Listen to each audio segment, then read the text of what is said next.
मैं मनोज प्रजापति स्वागत करता हूं आदर्श एजुकेशन ग्रुप झालरापाटन के सरफेस के इंस्टीट्यूट के मंच पर।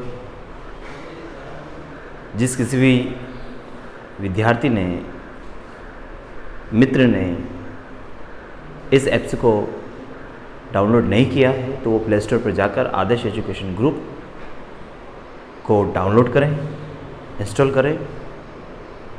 मैं लेकर आया हूँ भाषा, व्याकरण और लिपि से संबंधित भाषा का टॉपिक। क्लास 12th में बोर्ड्स से रिलेटेड क्वेश्चंस में आपको भाषा के प्रश्न मिलते हैं। भाषा, जैसे कि मैंने पार्ट फर्स्ट में आपको बताया था कि भाषा के अंग, भाषा के रूप। आज मैं बताना चाहूँगा आपको भाषा की इकाइयों के बारे में। जैसे कि मैंने कल बताया था आपको पार्ट फर्स्ट में कि भाषा के रूपों में हमारे पास मूल भाषा होती है, विभाषा होती है, बोली होती है और उपबोली होती है। मूल भाषा जो कि विश्व भर में बोली जाने वाली होती है, जिसका ज्ञान हो या ना हो, लेकिन एक परिवार के रूप में उसको, उस भाषा को मान्यता दी जाती है। जैसे कि भारतीय परिवार में भाषा को भारोपीय परिवार का एक रूप दिया गया है। भारतीय भाषा में भारोपीय परिवार का एक रूप दिया गया है। विभाषा जो प्रांतीय और स्थानीय स्तर पर लोगों द्वारा बोली जाती है। बोली जिनका प्रयोग साहित्यिक रचनाओं के लिए स्थानीय स्तर की भाषा के रूप में किया जाता है। उपबोली जिसका रूप प्रांतीय एवं स्थानीय स्तर पर सामूहिक रूप में किया जाता है, जिसका मूल भाषा से किसी भी प्रकार का संबंध नहीं होता, वह अपने स्तर पर ही बोली जाती है, उसे उपबोली कहा जाता है। आइएगा हम आगे बात करते हैं भाषा की इकाइयों के बारे में। भाषा की इकाइयों के बारे में जब हम बात करेंगे तो इसका सबसे पहले उल्लेख किया जाता है भाषा की इकाइयों में ध्वनि का। ध्वनि जो कि एक ऐसा रूप, एक ऐसी इकाइयाँ जो मुख से निकलने वाली स्वतंत्र इकाई होती है, ध्वनि का रूप कहलाती है, ध्वनि कहलाती है। कहने का अर्थ ये कि मुंह से स्वतंत्र निकलने वाली स्वतंत्रतापूर्ण आवाज को ध्वनि कहते हैं। जैसे कि मौखिक रूप में केवल ध्वनियों का प्रयोग किया जाता है। दूसरी बात करते हैं वर्ण की। वर्ण ध्वनि के साथ ही निकलता है, लेकिन वक्ता के मुख से उच्चारित होता है और यह भाषा के सबसे सूक्ष्मतम इकाई होती है, जिसका खंडन, जिसका विभाजन नहीं किया जा सकता। फॉर एग्जाम्पल,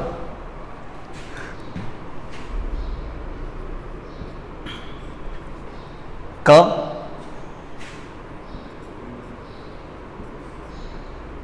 म, ल इत्यादि। जैसे कि हम एक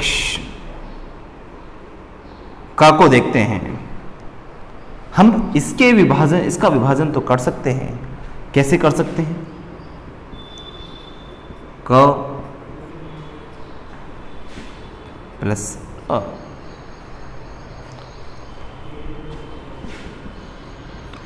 बराबर क। लेकिन हम इस वर्ण का विभाजन नहीं कर सकते। इसलिए हम कहते हैं इसको कि भाषा की वह सूक्ष्मतम इकाई जिसका विभाजन नहीं किया जा सकता। दूसरी बात में बात करेंगे हम, तीसरा जो इकाई है वो होता है शब्द। शब्द जो कि वर्णों के सार्थक समूह को कहा जाता है। वर्ण, जब वर्ण परस्पर आपस में मिलते हैं, वर्ण जब बनते हैं, तब इसका एक सार्थक समूह होता है, उसे शब्द कहते हैं। फॉर एग्जाम्पल, जैसा कि मैं बताना चाहूँगा, कमल, कमल, तो हमारे पास यह एक शब्द हुआ, यह हमारे पास एक शब्द हुआ कमल। और इस शब्द को जब हम आगे पदों के साथ मिलाते हैं तो ये वाक्य का निर्माण करते हैं। चौथा जो हमारे पास इकाई है वो है पद। पद जो कि विभक्तियों के रूप से जुड़कर, विभक्तियों के साथ जुड़कर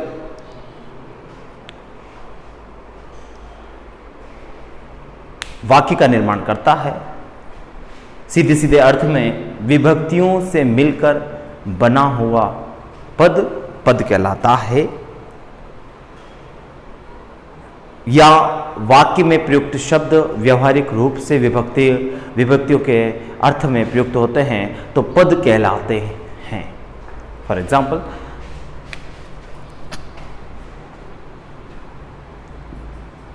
राम ने खाना खाया।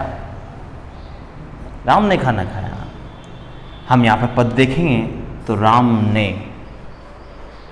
ने यहाँ एक पद हो चुका है। खाना दूसरा पद, खाया तीसरा पद। तो जब विभक्तियों से युक्त वाक्य का निर्माण होता है तो उसमें पद कहलाते हैं, पद होते हैं। और पांचवी इकाई जो होती है वो होती है वाक्य।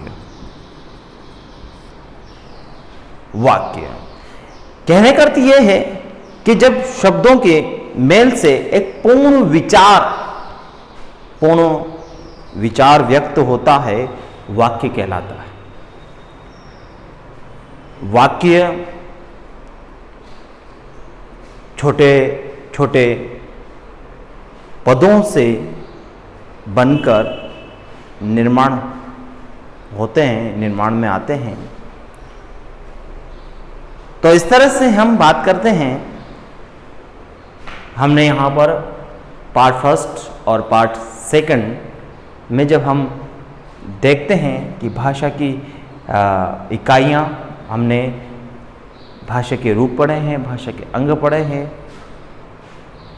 पार्ट फर्स्ट में हमारा टॉपिक भाषा के अंग और भाषा के रूप आए थे।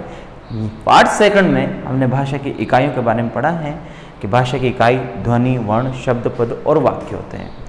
मैं इनकी परिभाषाएं आपको समझा देता हूँ।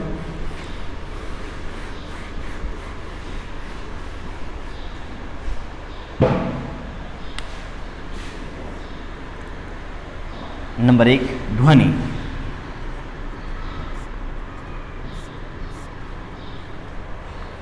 ध्वनि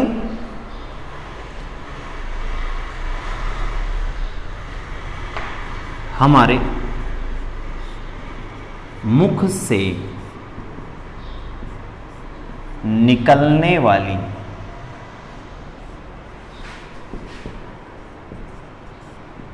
स्वतंत्र आवाज ध्वनि कहलाती है। हमारे मुख से निकलने वाली स्वतंत्र आवाज ध्वनि कहलाती है।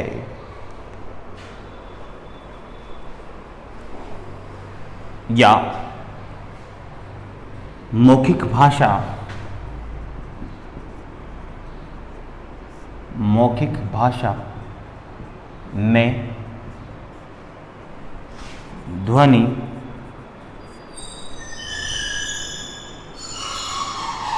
के आधार पर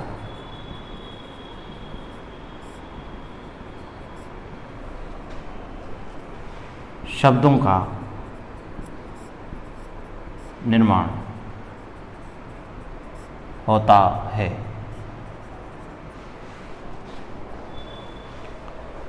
दूसरे बारे में हम बात करेंगे, दूसरी डेफिनेशन या दूसरी परिभाषा, वर्ण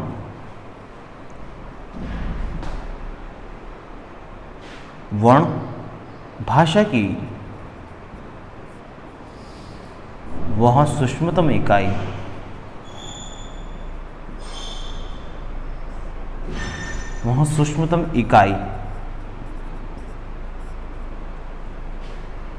जिसका विभाजन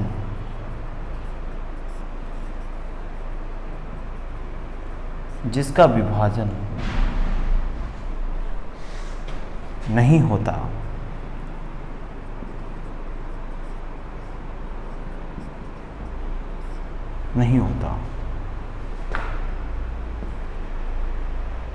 वर्ण कहलाता है।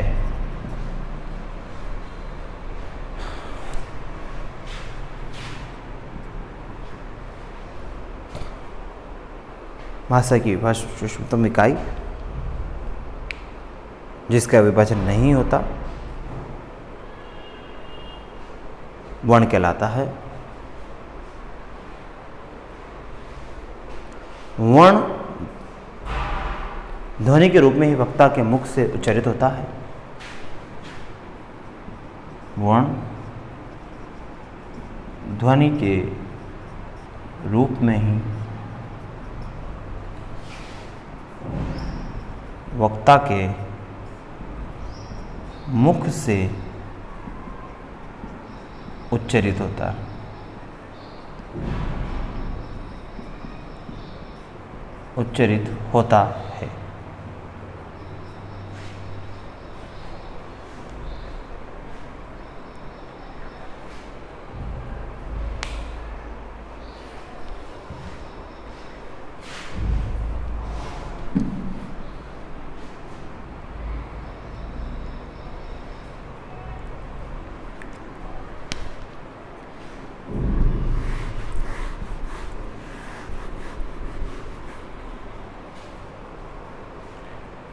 तीसरी इकाई के बारे में बात करेंगे, शब्द।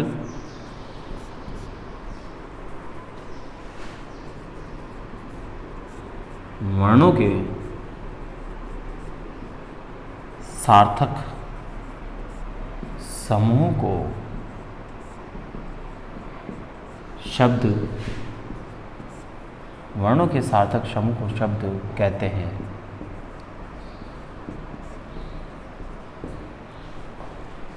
वर्णों के सार्थक समूह को शब्द कहते हैं। चौथी बात करेंगे पद की। वाक्य में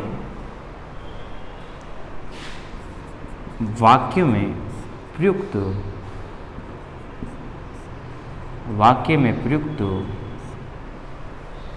व्यावहारिक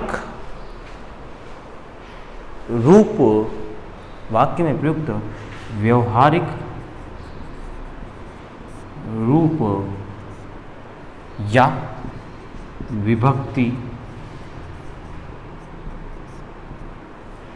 से युक्त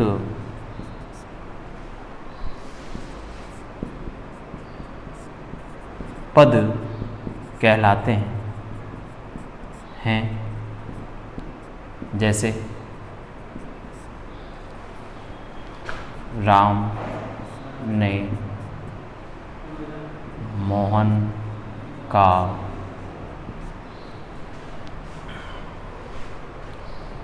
इत्यादि।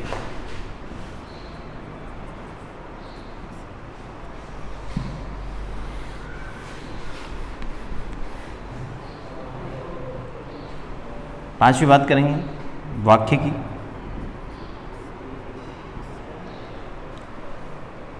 वाक्य जैसे कि मैंने आपको बताना चाहा, शब्दों के मेल से, शब्दों के मेल से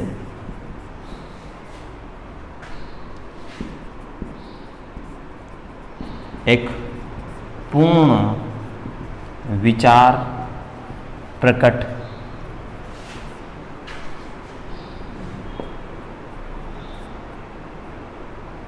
होता है, विचार उत्पन्न होता है, वाक्य कहलाता है।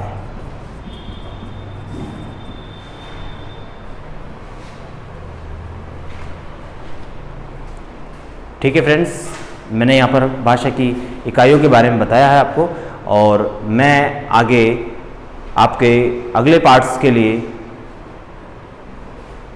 व्याकरण के बारे में बताऊंगा। तीसरा पार्ट मेरे लिए व्याकरण का रहेगा, अतः आप इस भाषा के ग्रुप को जल्द से जल्द देखें, पढ़ें, लाइक करें, शेयर करें। धन्यवाद।